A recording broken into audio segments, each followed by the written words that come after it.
Well, friends, I'm Dr. Tushar Pandya here, and this is our first meeting on this virtual platform. So, I welcome you all for this academic year 2020-2021. And friends, I'm really very happy to be with you on this virtual platform. This year, I'm associated with physics paper number 5501, and I will take unit 4 of physics 5501. The title of the unit is "A General Formalism of Quantum Mechanics."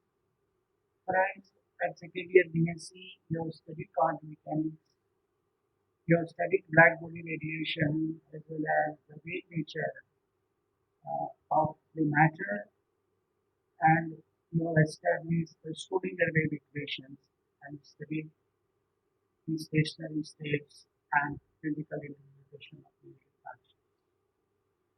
This year, friends, we have to study the formalism of quantum mechanics. I would say we have to study the grammar of quantum mechanics here. So before we start teaching, let me give a brief outline of this unit 4 of physics paper 5501. Friends,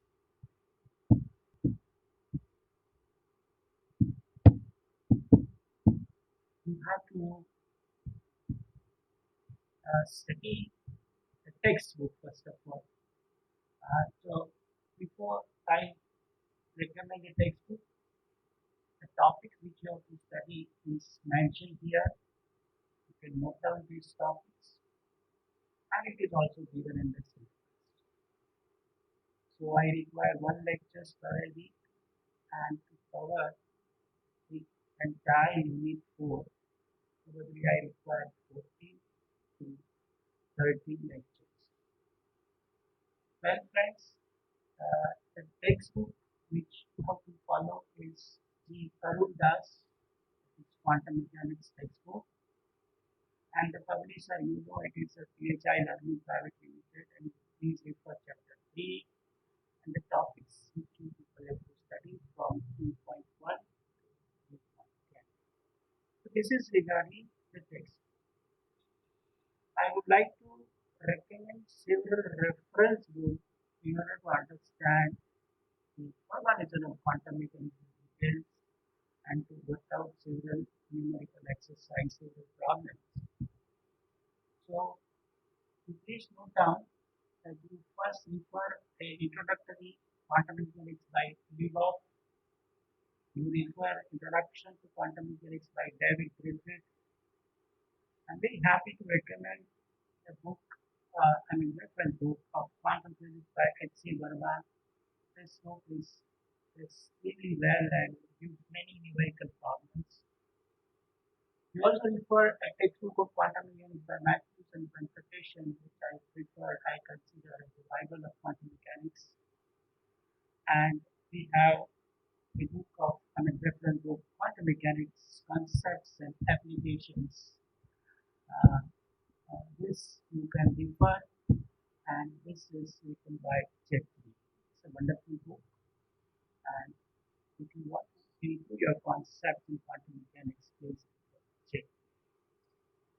Right, friends?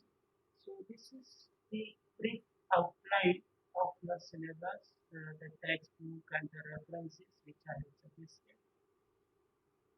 So before I start my journey, I would like to share another file. So just wait for a moment and I will share another file and I will start the journey of learning quantum mechanics, basically general formalism of quantum mechanics. Just wait a moment. So well friend, let us start the journey. You have to study chapter 3 and you have to study general formalism of quantum mechanics. As I said that we have already studied the Schrodinger wave equations and physical interpretation of the wave functions. This year we have to study the mathematical machinery which is needed to study the quantum mechanics. We are going to review briefly the linear vector space, Hilbert space, operators algebra, postulate of quantum mechanics. At the same time, I will also teach you the Dirac notation, that is the bracket notations. And finally, they will study the Fourier representation as well as Heisenberg representation in this chapter. So, friends, before we study the postulates of quantum mechanics, we will first revise the linear vector space. This is your topic 3.1. So today my intention is that we will revise the linear vector space because I know that there are certain math students they have already studied this linear vector space during their second year PhD. But there are certain electronic students. So for the benefit of them, let me revise uh, this topic of linear vector space. Of course, it is in the syllabus. A vector space, that is the linear vector space, always consists two sets of elements and it follows two algebraic rules.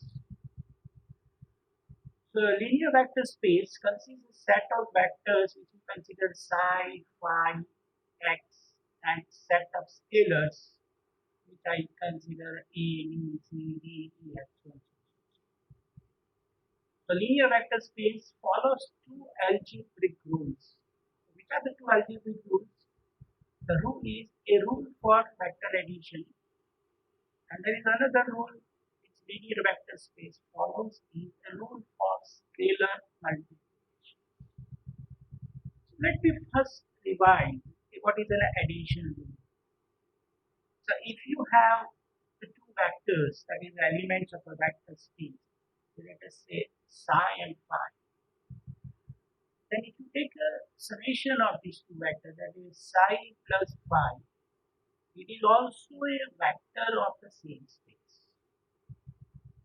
Then you have the commutative law, that is you take the addition of two vectors psi plus phi is always equal to the vector addition of phi plus psi, that you are familiar. This we will revise it because we want to use this property in various applications. Existence of zero or a null vector.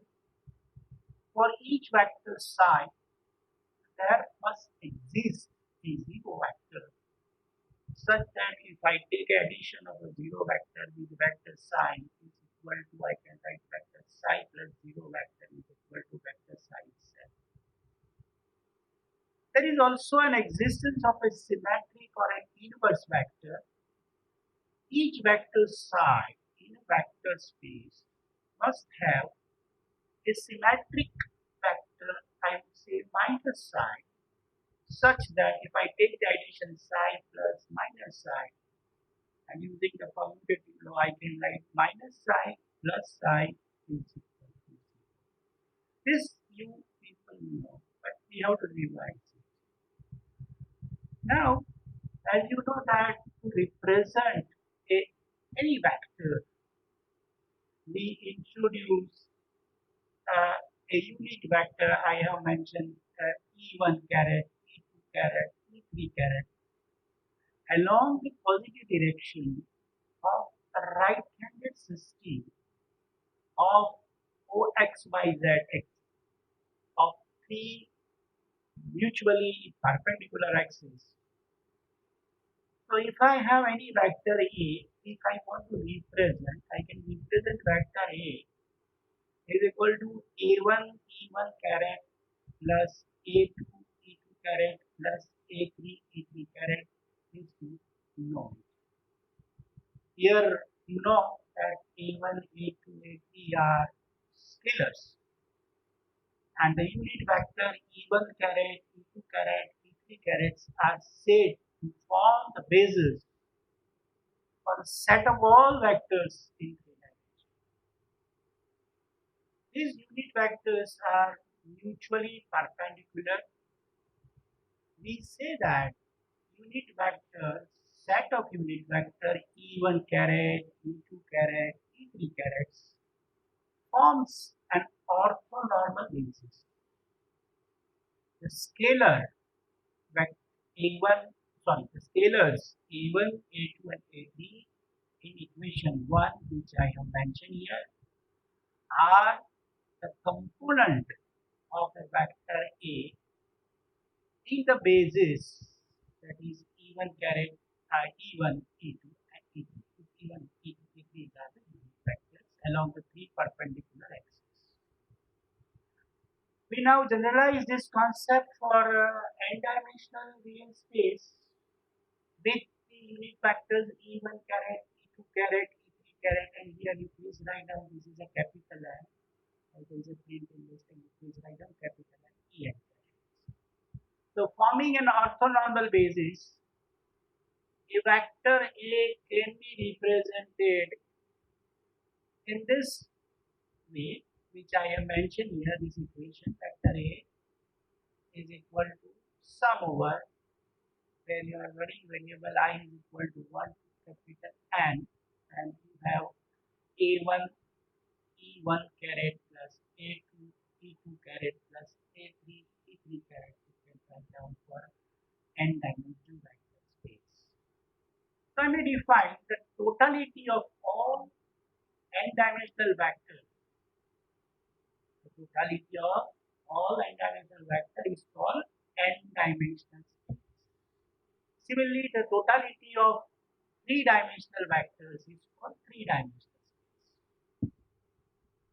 So if you have an n-dimensional space, a set of non-zero vectors, please remember, in an n-dimensional space, a set of non-zero vectors, A1 vector, A2 vector, A3 vector, A8 vectors, are said to be linearly independent if none of them can be expressed as a linear combination of vectors. So, this is only possible when you take the linear combination of C1 vector A1 plus C2 vector A2 plus Cn vector An is equal to 0, and this will give you a condition that C1 is equal to C2 equal to C3 equal to Cn equal to 0. So please remember that if you have a set of vectors E1, A2, A3, An in an n-dimensional space, they are considered to be linear independent if none of them can be expressed as a linear combination of others. And this is possible when C1, A1 plus C2, A2 plus Cn equal to 0. So I can write a general condition sum over I, Ci, A equal to 0, where the coefficient C1, C2, C3, Cn. Similarly, if one of the factor in a given set is some combination of others, then set of vector is considered as a linearly dependent. Once again I am repeating, if one of the vector I would say in the set is some combination of others, then set of vector is linearly independent. So here you see I have mentioned that you have a vector A and is a linear combination of others. So you can see I have mentioned the first term of this equation represents sum over Ci Ai, where I runs from I equal to 1 to n minus 1, because we have considered vector An is a linear combination of remaining vectors. So I cannot be equal to small n. So here I consider I is equal to 1 to n minus 1 Ci Ai plus the next possible value of I is n plus 1, because I cannot take n. vector an is a linear combination of a1, a2, a3, a4, then an plus 1, an plus 2, an plus 3 like this. So here I can write this one. So if one of the vector in a given set is some combinations of others, then set of vector is considered as a linear independent. So today, before we understand the set of vectors which are linearly independent to each other or linearly dependent, I have selected one problem which I would like to do. Let us try to understand this problem. This problem is explaining how to verify that given set of vectors are linearly independent or they are linearly dependent. So you can see I have selected the check whether the following set of vectors, right, in three dimension, linearly independent or dependent. So I have taken the vector A is equal to 3, 0, 0. So I can write vector A equal to 3i plus 0j plus 0k.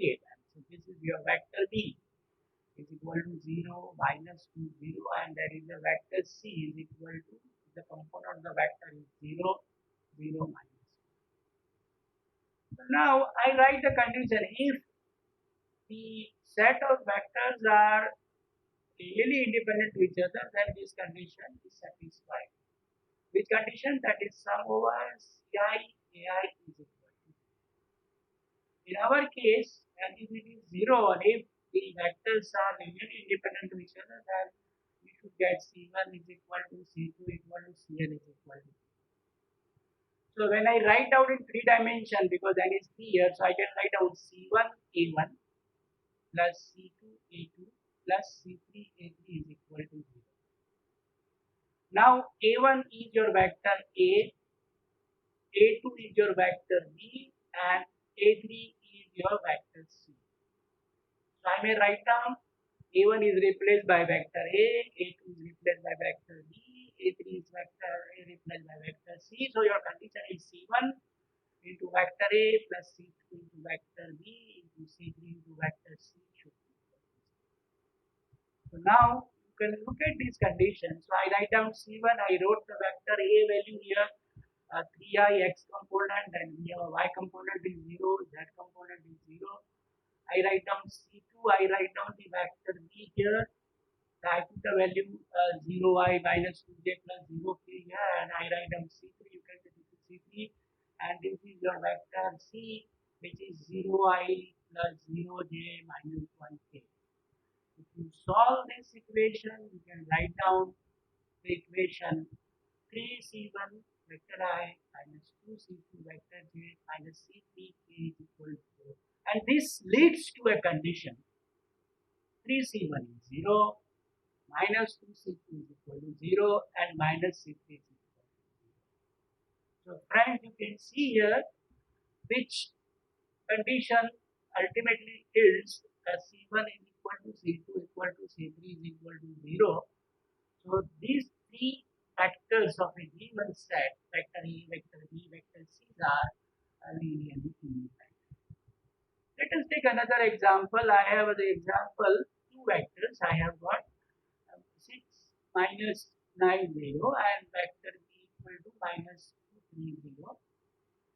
So I have let us say this condition. So I write down the condition for linearly independent Ci ai is equal to 0. So I have two vectors I run is equal to 1, I equal to 2. So I write down C1 A1 plus C2 A2 equal to 0. This is the condition I can write. Your A1 is replaced by vector A and A2 is replaced by vector B. So I have a condition is that C1A plus C2B is equal to 0 if vector A and vector B are linearly independent. So you can see I have put a C1 here, and this is the condition of vector. I put this vector A here because vector A x component is 6, so 6i, y component is minus 9, so minus 9j. plus this is 0, z component 0, okay. You have a C2 by C2 here. Vector E x component is minus 2, so minus 2i plus y is 3 by component 3j plus 0k.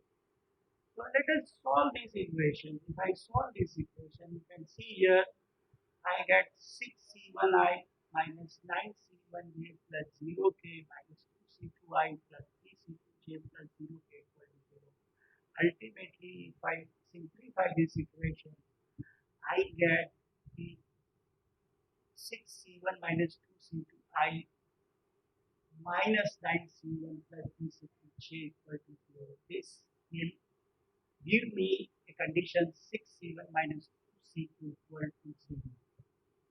So I will get 3c1 is equal to c2. So ultimately c1 is equal to c2 by 3. So now you have a condition c1a plus 3c c1a plus c2b is equal to 0. You put the value of c1 equal to c2 by 3, and if you put this condition, you see you will get, if you put the value of c1 equal to c2 by 3 in this equation, you will get the vector A is equal to minus 3 times vector B. So which I can say that the first vector is equal to minus 3 times second vector. So here your C1 and C2 are not 0, and your first vector is equal to the minus 3 times the second vectors. So I can say that the set of vectors which is given in this example are not linearly independent of each other. So they are dependent. Now friends, today will give you a homework. So this is the assignment you take it. I have given the problem number C. You have a vector A, you have a vector B, you have a vector C. Please verify that this set of vectors is linearly independent or not. Similarly, you look at the other problem which I have mentioned here. This problem is you have vector A is equal to 1, minus 2, 3. The vector B is minus 4, 1, 7. Your vector C is equal to 0, 10, 11. And the vector D is equal to 4, 10, 3, minus 4. So this is an exercise you consider an assignment number 1, which you have to solve this example. So when I start my second lecture, I will give you the solution of this problem. And if you are facing problem to solve this particular problem, you please contact me, send me your email, or you can contact me. We will solve your difficulty. So please solve this problem mentioned in C and D and find out that whether vector ABC is linearly independent or vector ABC is linearly independent or linearly. So this is my first lecture in the introductory lecture. We will have a second lecture where we will study a Hilbert space. I will explain you what is a Hilbert space. And then several definitions of a linear vector space which we will work out. And we will start our journey to understand the several postulates of quantum mechanics, and we want to study in detail different types of operators and operators. So I will stop here, and I hope that you will solve this homework, and I will take the next session and I will give you the solution to this problem C and problem D. Thank you very much.